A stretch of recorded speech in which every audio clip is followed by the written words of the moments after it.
बोलिए सदगुरुदेव की, भक्त मंडली की, आज के आनंद की, आज के आनंद की।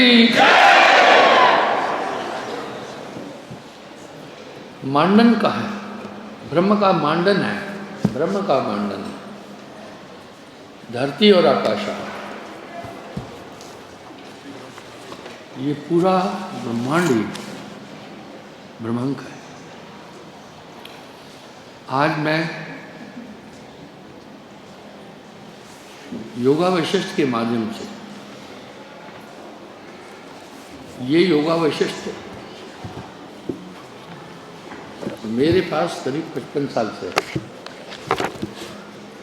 आप इनके पन्नों को देख रहे हैं। प्राचीन काल से ही हमारे देश में एक पद्धति प्रश्नोत्तरी है।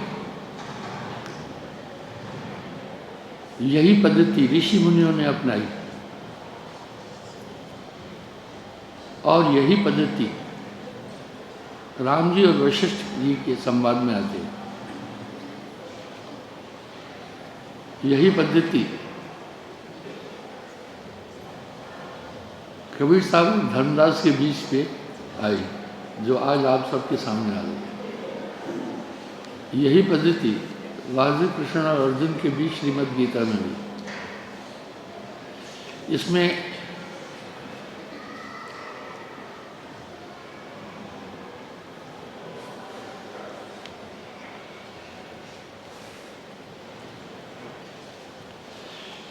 बड़े मार्मिक सवाल राम जी ने वशिष्ठ मुनि से पूछे। आज उस पर चर्चा करेंगे।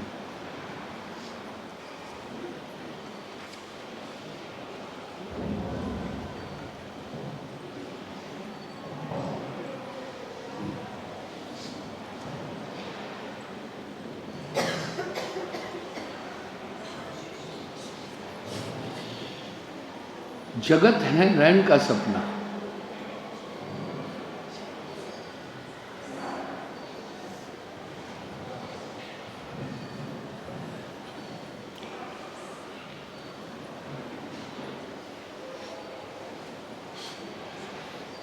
जैसे स्वप्न में मन का विकार है, वैसे ही संसार में मन का विकार है। आपको एक बात बताना चाहती हूँ, बरबस आपके अंदर ख्याल आएगा। पहले तो वशिष्ठ जी हुए, कबीर साहब तो बाद में हुए। मैं ये कहने जा रहा हूँ कि साहब चारों युग में आए, लिखित भी दिखा दूंगा। इसलिए ये कहना चाहूँगा, पूरी वशिष्ठ मुनि की आइडियोलॉजी साहब पर है। ये नहीं कहेंगे कि साहब की आइडियोलॉजी वशिष्ठ मुनि पर है। मैंने इसका प्रमाण कई बार दिया। थोड़ा विचार करना, राइवल पब्लिसिटी बुरी चीज़ है। आज मीडिया यही कर रहा है, प्राचीन काल में भी यही हुआ, आगे भी यही होगा। युगन युगन हम यहाँ चलाए, जो चीना थे लोग कटाए। उसमें कह रहे हैं सतयुग में 4 हंस मुक्त आए।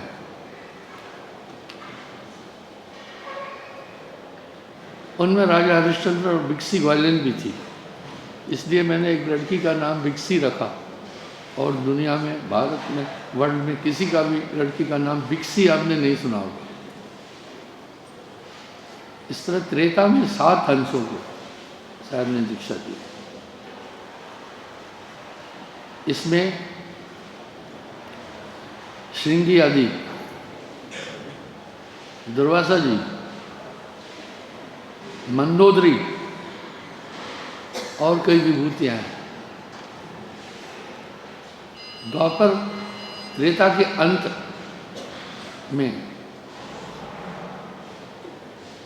वासुदेव कृष्ण जी के गुरु दुर्वासा को साहब ने दीक्षा दी। ये विभूतियाँ ऐसे ही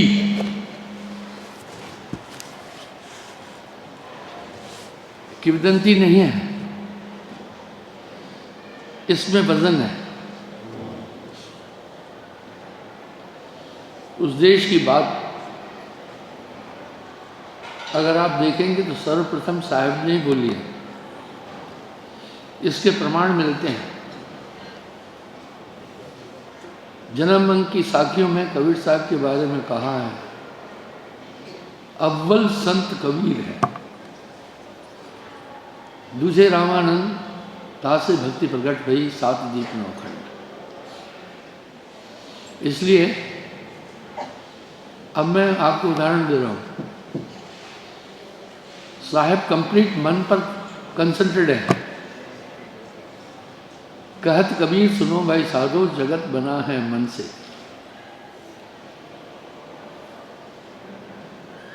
अगर आप देखेंगे तो वशिष्ठ मुनि ने भी मन पर बहुत कुछ कह दिया।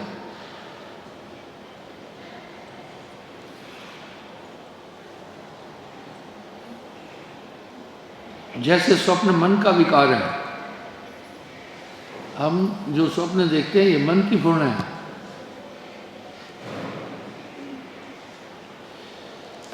जो एज्ड लोग हैं उनकी नींद स्वान निद्रा होती है।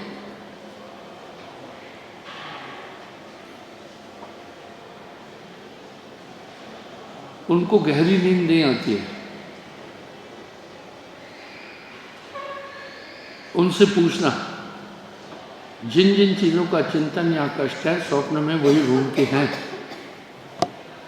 पर यंग लाउट गहरी नींद में सो जाता है, उसको पता नहीं चलता है। इस बात को मैं दोबारा दोहरा रहा हूँ। चलो एसपी साहब से ही पूछूंगा। साहब जब नींद में होते हैं आप, तो आपकी उम्र कितनी है अभी? 66 साल है साहब जी, 66 साल। अभी नींद कम हो गई होगी। अब कुछ कम पड़ा है, कम हुई। तो जब जो आपका चिंतन होता है सपने में, उसी का ही प्रारूप नजर आता है कि नहीं? जी साहब जी। मैं उदाहरण देता हूँ वैसा ही। अगर आपको नींद में आपको प्यास लगी है तो नींद में भी आप पानी ढूंढेंगे। उस समय आपको स्वप्न में भी वैसा ही आएगा। अगर आपकी इच्छा उस समय शौच की है, टूल पासिंग की है, तो आप स्वप्न में भी शौचालय ढूंढते रहेंगे। जो मेरी इस बात से सहमत है वो हाथ खड़ा करें। इस तरह जैसे स्वप्न की संरचना मन से ही है, यही बात वशिष्ठ कह रहे हैं। जैसे स्वप्न मन का विकार है, वैसे ये संसार भी मन का विकार है। हे राम, संसार केवल मन की पूर्ण है और कुछ नहीं है, संसार नहीं है। हे राघव, जहाँ मन है वहाँ दृश्य है, और जहाँ दृश्य है वहीं मन भी है। बिना मन, जहाँ मन है वहाँ दृश्य है, और जहाँ दृश्य वहाँ भी मन है। बिना मन के दृश्य नहीं, और बिना दृश्य के मन नहीं। यहाँ साहब एक शब्द बड़ा सुंदर कह रहे हैं, संतों तन खोजे मन पाया। तन ही मन, इंद्रिया मन है।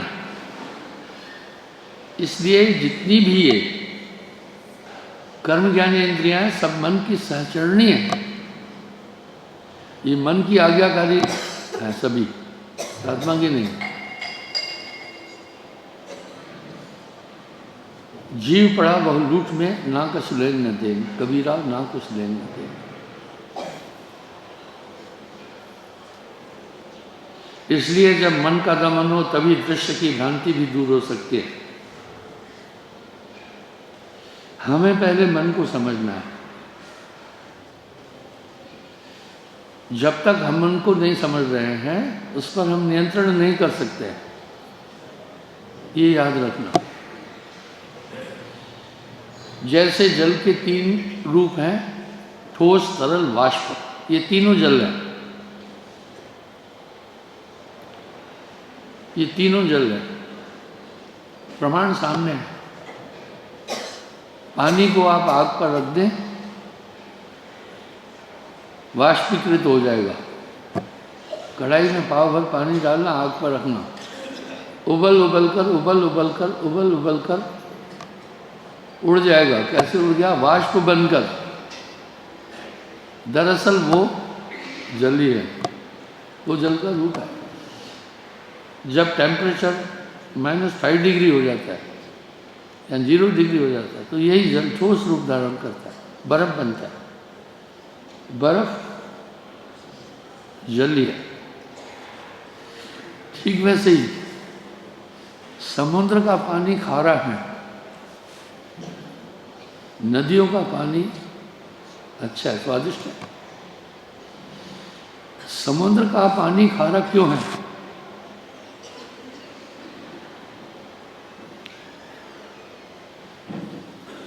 कभी कभी वैज्ञानिक लोग भी बड़ी त्रुटियां करते हैं।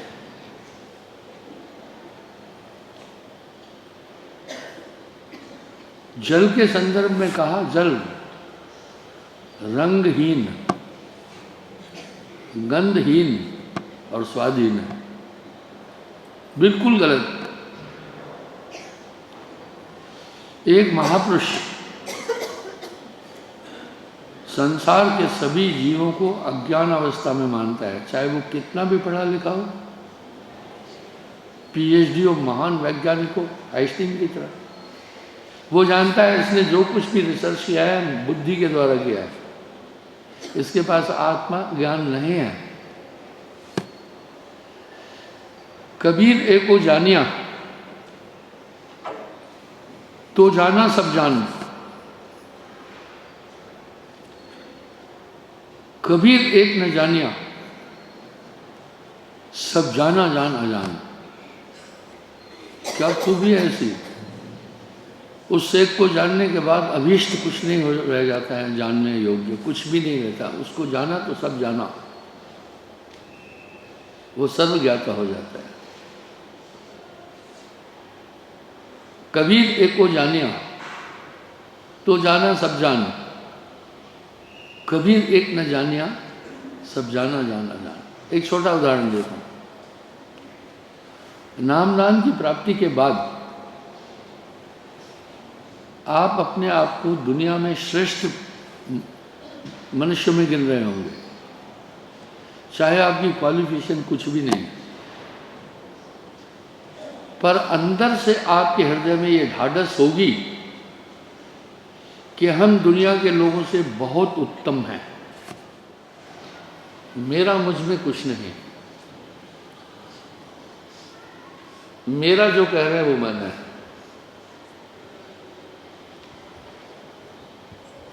अगर मुझे मतोगे तो मेरे पास अपना कुछ भी नहीं है, सब साहेब है।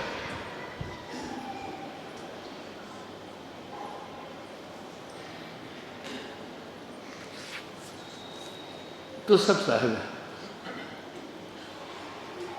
मैं लेखक भी था और कवि भी। मैंने कई कविताएं लिखी, बहुत छोटी उम्र से लिख रहा था, बहुत कम उम्र से, 12 साल की उम्र में। लेकिन जब साहिब के पद, रचनाएं, दोहे, सोरठे, भजन पढ़े तो मैंने कहा बाकी सब बकवास है। सिर्फ साहिब ही सार और नित्य है, बाकी सब असार है। वो एक बहुत बड़ी कविताओं की बुक थी, कॉपी थी मोटी, आग में फेंक दी।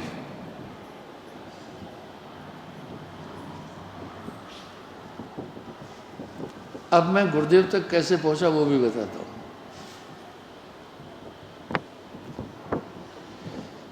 एक दिन मैं वो कविता पढ़कर रवि को बता रहा था। रवि भोपाल में भी रहा था। एक आदमी बगल में बैठकर गुरुदेव का फोटो और एक किताब रखकर अगरबत्ती जलाकर ध्यान कर रहा था। लेकिन जब मैंने रवि को कविता बताना शुरू की, उसका ध्यान पूजा से हट गया, मेरी कविता पर आ गया।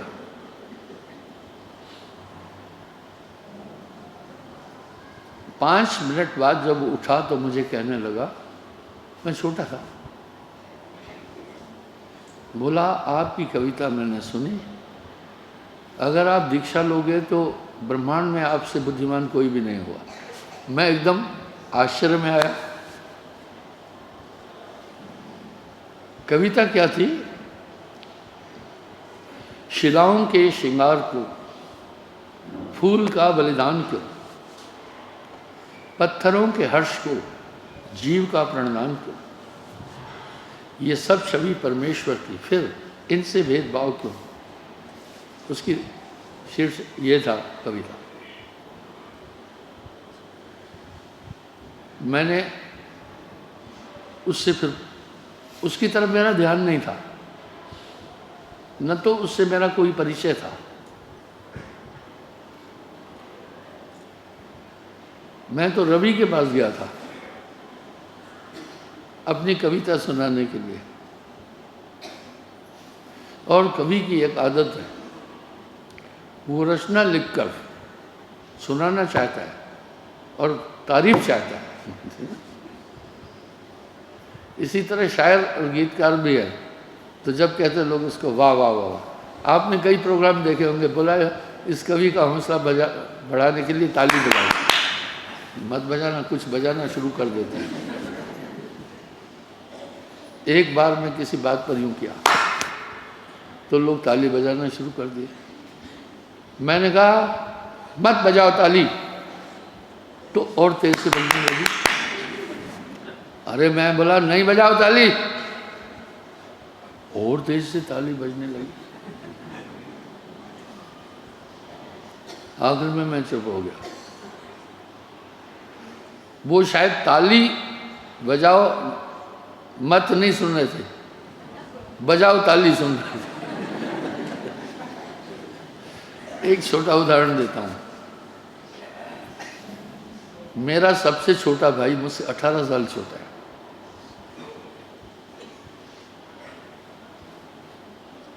तो ये तो काफी डिफरेंस है, क्या कह रहे?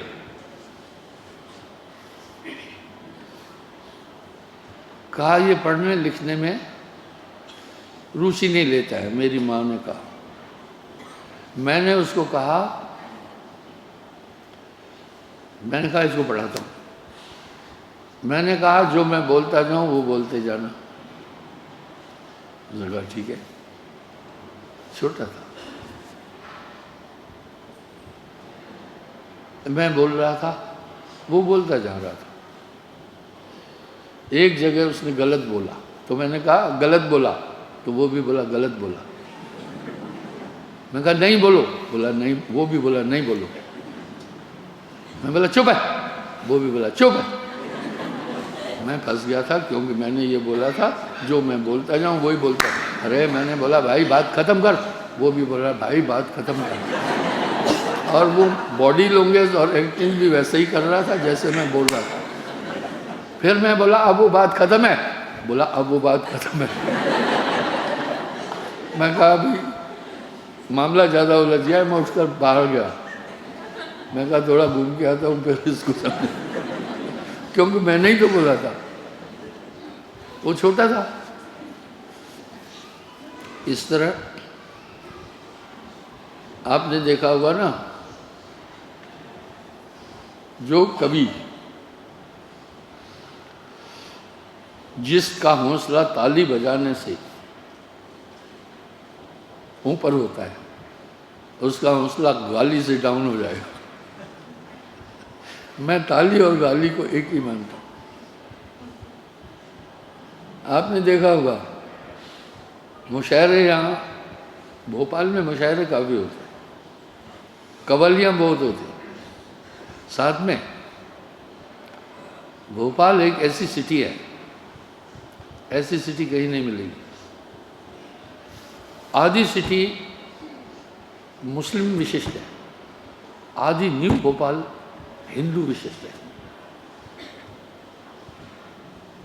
ये तो बाद में माहौल बिगड़ा, नहीं तो मुस्लिम भी हिंदू त्योहारों में भाग लेते थे, होली भी मनाते थे, दिवाली भी मनाते थे। आपस में मेल मिलाप अच्छा था। चलो ये तो कुछ कारणों से अभी राग द्वेष बढ़ गया। मैं यहाँ की बात बताता हूँ। महात्मा गांधी ने एक बात कही थी, मुझे शांति की जम्मू कश्मीर में एक किरण दिखाई दे रही है।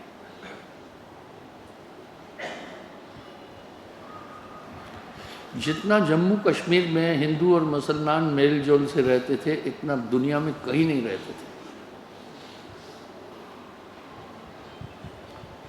आगे चलकर कुछ चीज़ें हुई, माहौल बिगड़ा। महात्मा गांधी ने ऐसा ही नहीं बोला था।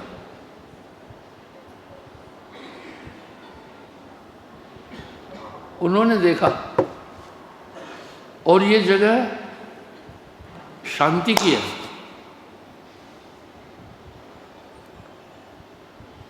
महाराजा जम्बू लोचन ने जम्मू क्यों बसाया? शेर और बकरी एक जगह पानी पी रहे थे, उस किनारे पर शेर था, इस किनारे पर बकरी थी। इसलिए जम्बू लोचन को लगा कि यहाँ पर सौहार्द है ज़्यादा।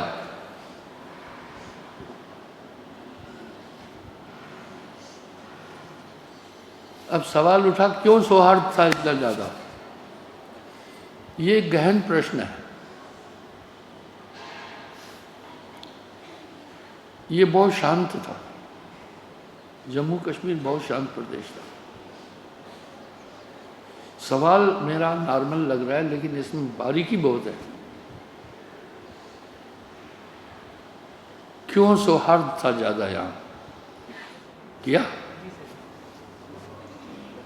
रिकॉर्डिंग कर लो, बाद में एडिटिंग करना। लेकिन जब डायरेक्ट हो रहा है ना, तो आदमी संभल कर बोलता है, ठीक है ना। जब लाइव टेलीकास्ट हो रहा है तो बंदिशें हैं।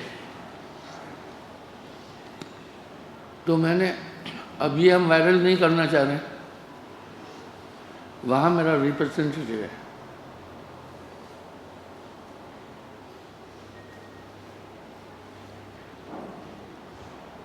मैंने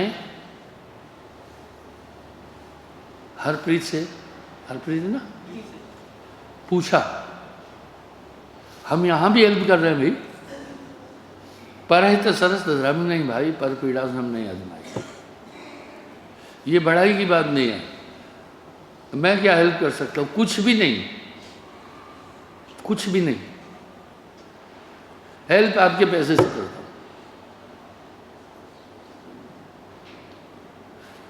पात्र कुपात्र विचार कर तब दीजिए तहदान, देंदा लेंदा सुख लहे कबो न होती हान।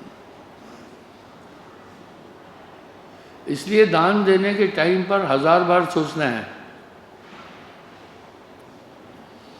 कि जिस आदमी को हमने दान दिया है, ये किस में लगाएगा पैसा।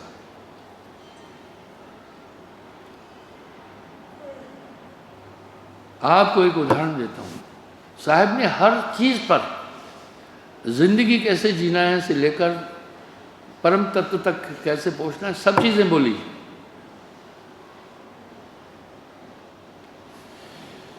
एक महान धूर्त था, अटपटे काम करता था, पाप कर्म करता था, चोरी चंडाली करता था। एक सेठ था, बड़ा दानी था।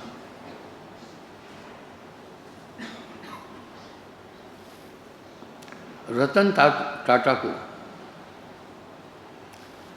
देश के लोग बड़ी इज्जत की दृष्टि से देखते थे। वो नेशनलिस्ट था, राष्ट्रवादी था, अपना हित नहीं देखता था, लाजवाब इंसान था, इंसान के तौर पर परमार्थी था, हमेशा दूसरों को दान देता था, शुभ कर्म करता था। संयोग से दोनों की मौत एक ही समय हुई। जो ठग को देवदूत ले जा रहे थे डोले में बिठाकर और सेठ को ले जा रहे थे कीलों पर चलाकर, यमराज की खूबी कोई बताएगा? हालांकि वो यमराज है, पक्षपात नहीं करता है, हर एक आहु के मित्र नहीं। इसी तरह ये भी यमराज है, त्रिदेव भी हर एक आहु के मित्र नहीं, नहीं काहू के शत्रु। जो जैसी करनी करे ताहे तास फल देत। मैं रामायण पर काफ़ी लंबा टाइम सत्संग किया, इस पर भी किया। ये रामायण है। गोस्वामी जी ने गद्य और पद्य के द्वारा रामायण की रचना की। इन्होंने इसकी टीका सरल है, योगा वैशिष्ट है। सेठ ने सोचा दुनिया में तो अंधेर है, यमराज के पास भी अंधेर है।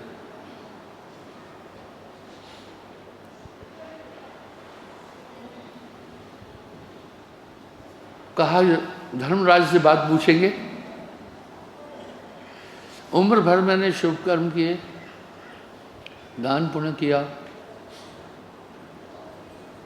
कभी मैंने किसी को सताया नहीं, मुझे कीलों पर चलाकर ले जा रहे हैं। ये दुष्ट आत्मा था, इसको डोले में बिठा के ले जा रहे हैं। धर्मराय के पास पहुंचकर उन्होंने प्रश्न किया। देखो साहब कह रहे हैं, धर्मराय जब देखा मांगे क्या मुख लेके जाएगा। मनुष्य को के अंदर एक टेक्नोलॉजी है जबरदस्त। जो भी वैज्ञानिक कुछ चीजें बनाते हैं मुझे नई नहीं लगती है,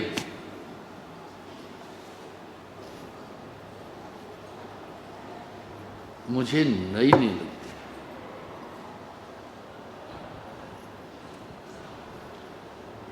अरविंद इंसान जो चीज बना रहा है उसका आधार क्या है? उसका ब्रेन ही मस्तिष्क। Very good, very good. दिमाग से तीरथ, काशी गया और द्वारका, तीरथ सकल भ्रमत फिरा, गांठी न छोड़ी कपट की, तीरथ गए थे क्या हुआ। इसलिए सुमरण आपको अंदर से निर्मल कर देगा, अलग कर देगा सब चीजें। ऐसे ही साहब नहीं करें जब तक संयम साधना सब सुमरण के नाम। बोलिए सदगुरुदेव की।